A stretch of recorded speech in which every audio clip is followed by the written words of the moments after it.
Thaís Bilenque, você andou estudando e conversando com várias pessoas sobre mudanças que estão sendo cogitadas no Código Civil brasileiro e, embora Código Civil seja uma palavra, assim, um pouco indigesta, ela afeta diretamente a vida das pessoas, né? O que está em risco? Bom, o Código Civil é uma lei que tem 2.070 artigos. Eu não sei nem o tamanho, se for imprimir isso, que tamanho que tem, mas certamente... Indigesta é pouco. É grande. E ela trata da vida das pessoas, de todos nós, desde antes da gente nascer até depois que a gente morre. Por exemplo, o nascituro, que é o bebê antes de nascer, ele já tem direitos previstos no Código Civil. Ele tem direito à herança. O Código Civil fala sobre contratos, empresas, indenizações, família e herança. Ou seja, é muita coisa. A Thaís Seco, professora de Direito Civil na Universidade Federal de Lavras, conversou longamente comigo para explicar o que está acontecendo. E ela pontua, por exemplo, que foi uma solução histórica de vários países do Ocidente de codificar, fazer um código civil no século XIX, porque antes todas essas regras no ordenamento jurídico eram dispersas e incongruentes. Então, uma regra contradizia a outra. Então, no século XIX, decidiram arrumar essa bagunça em vários países e fazer códigos civis. Então, o Código Civil francês é do Napoleão, 1804. O Código Alemão é de 1900. O italiano, 1942. São códigos previstos para durarem séculos, tamanha a missão que está lá dentro. Uhum. O brasileiro é de 2002 e, no entanto, já está sendo revisto. Em 2023, o Rodrigo Pacheco, senador pelo PSD de Minas, era presidente do Senado, criou uma comissão para atualizar e revisar o Código Civil brasileiro. E aí, criada a comissão, 40 juristas chamados para compor, passam a debater o Código Civil e escolhe-se o advogado e professor Flávio Tartucci para ser o relator geral, o Flávio Tartucci é um civilista conhecido, lá de Passos, Minas Gerais, mesma cidade onde o próprio Pacheco cresceu, e ele é um dos 2 relatores gerais da comissão para revisar o Código Civil. Aí esse relatório final é aprovado em abril de 2024 e no final do ano, ato final do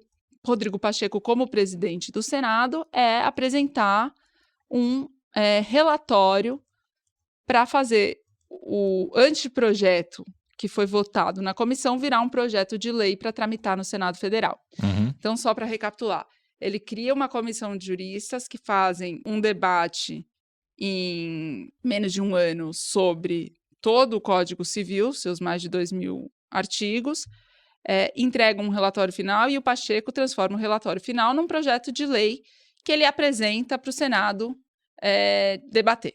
Agora, em abril, vai ser apresentada a comissão legislativa para começar essa tramitação. A reforma propõe a alteração de mais de 1.000 artigos, dos mais de 2.000 artigos que tem o Código Civil, acrescenta artigos novos que não existem. É uma complexidade do tamanho de um Código Civil. Quer dizer, são milhares e milhares e milhares de páginas de direitos que dizem respeito a todo mundo sendo discutidos, e tem muita gente como a Thaís criticando o assodamento com que isso foi dado, considerando que códigos civis duram séculos em boa parte dos países cujas doutrinas em direito são referenciais para o Brasil. Quer dizer, se você faz uma bobagem, ela fica permanente ali por gerações, né?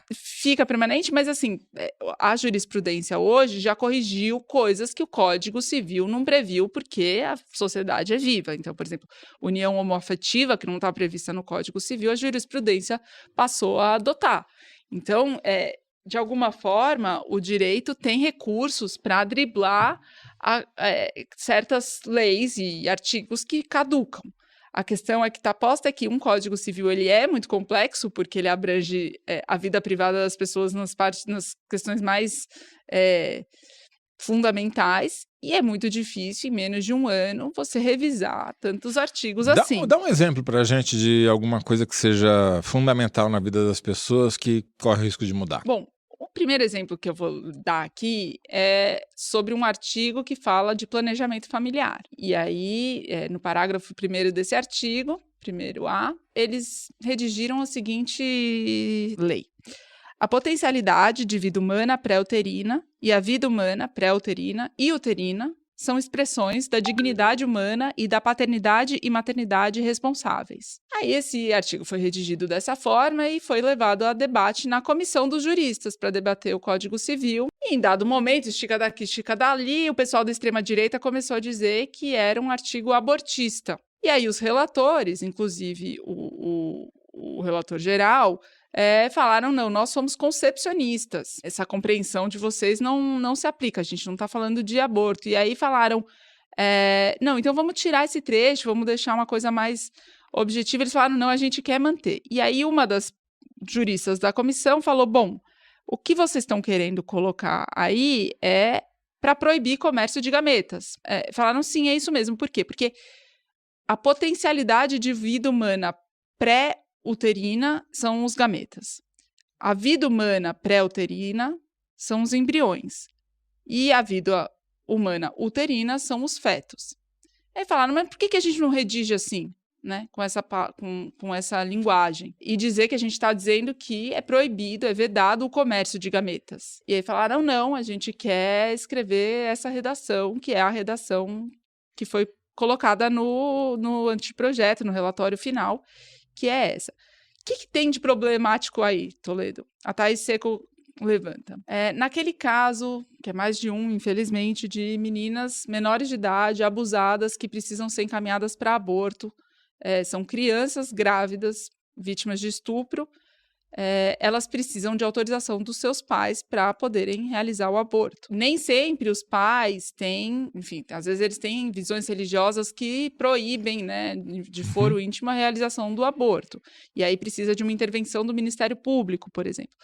Esse artigo, ele está reforçando... Do jeito que ele está ou do jeito que eles querem mudar? Do jeito que eles querem mudar, a responsabilidade, a paternidade e maternidade responsável pela potencial de vida humana, inclusive pré-uterina e uterina. Ou seja, os pais da criança engravidada por uma violência teriam mais poder de decisão do que o Ministério Público. Não, é que se os pais, por exemplo, são contrários ao aborto e não conseguem aceitar que a filha faça um aborto vítima de estupro, o Ministério Público pode ser chamado a intervir. E o Ministério Público tem que se basear no regramento. E o regramento aqui deixa em aberto, porque a redação do texto, como foi feita, está falando de paternidade e maternidade responsável, não está sendo objetiva. E o que o Tartucci responde? Ele foi questionado sobre isso no podcast 11 Supremos. Ele responde...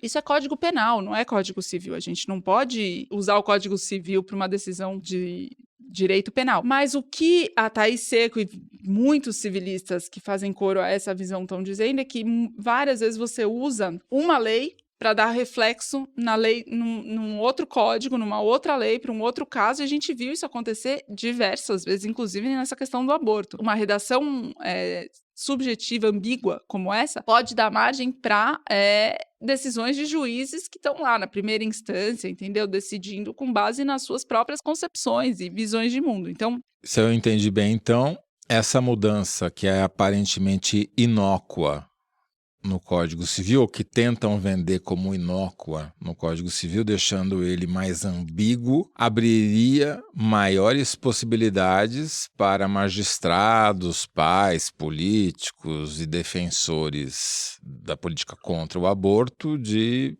tomarem decisões que impediriam a interrupção de gravidez de crianças, por exemplo, que sofreram uma violência. Por exemplo, você lembra da Damares Alves, ministra da Mulher do Bolsonaro, indo para a porta do hospital para impedir aquela menina que tinha sido engravidada, vítima de estupro, de fazer o aborto. Sim. Fez uma campanha, foi uma história que chocou o país. Sempre fazendo referência a passagens de leis, a trechos e artigos. Esse artigo, segundo a própria comissão de juristas discutiu, ele visa impedir o comércio de gametas, mas eles estão colocando no texto outra coisa, eles estão colocando sobre a potencialidade de vida humana pré-uterina, vida humana pré-uterina e vida humana uterina, e a responsabilidade materna e paterna. Eles estão dando uma redação para um artigo que pode ser usado, como já foi outros artigos, outras redações, usadas para fazer causas. Então, tem que ser debatido, né? A posição da Thaís não é hora de revisar o Código Civil, mas uma vez revisando, então revisa com o tempo que precisa, ouvindo as pessoas que discordam, né? E apontando a gravidade de determinadas Ou decisões. seja, não vamos colocar jabutis na forquilha rapidamente, apressadamente, sem ninguém perceber, né? E assim vai, Toledo. São artigos e mais artigos. Tem um artigo sobre pensão alimentícia bastante complexo, né, sobre o pagamento de alimentos para filhos depois da separação de um casal. Eles incluíram aí neste artigo filhos e dependentes. Por dependentes, o que se entende? Pessoas que passaram a depender dos dois cônjuges daquela relação. Então, a Thaís Seco dá um exemplo, por exemplo, se eu estabeleço uma união estável com uma pessoa. A mãe dessa pessoa é idosa e passa a precisar de ajuda para caminhar na rua, tomar um banho de sol, se alimentar. E eu me envolvo com ela, me torno amiga dela, passo a fazer isso com ela, ajudá-la no cuidado do dia a dia. Mas, em dado momento, eu me separo do filho dela. Essa revisão do Código Civil, essa reforma que eles estão propondo, coloca que, com o fim de uma união estável, de um casamento, os dois cônjuges têm que compartilhar o convívio e as despesas dos filhos e dependentes. Então, o filho, né, o ex-marido, pode alegar que essa sogra, que a mãe dele, passou a ser minha dependente. Então, que eu preciso continuar prestando esse apoio a ela, por exemplo, apesar da separação. Quer dizer, então, que os nossos nobres deputados e senadores, no caso, estão querendo dizer que sogro e sogra é para sempre. Exatamente, isso que eles estão querendo dizer. E, assim, sogra e sogro é um exemplo, mas, por exemplo, um enteado ou, enfim, como é que você classifica dependente, entendeu? É muito subjetivo. Assim como eles estão dizendo sobre o direito de compartilhar animais de estimação. A Thaís fala, poxa, isso é da vida privada, as pessoas precisam também ter liberdade para decidirem e se resolverem entre si, é da vida própria, não dá para o Estado, né? Pensão para cachorro? O Congresso, daqui a pouco vai virar até pensão para cachorro. É nessas horas que a gente percebe como a cobertura que a gente faz do Congresso Nacional é insuficiente, né? Porque eles definem as nossas vidas e a gente nem fica sabendo. É isso que está acontecendo e aí agora a comissão vai ser instalada. Você pode ir lá ficar Vigiando. fazendo acampamento na comissão de reforma do Código Civil.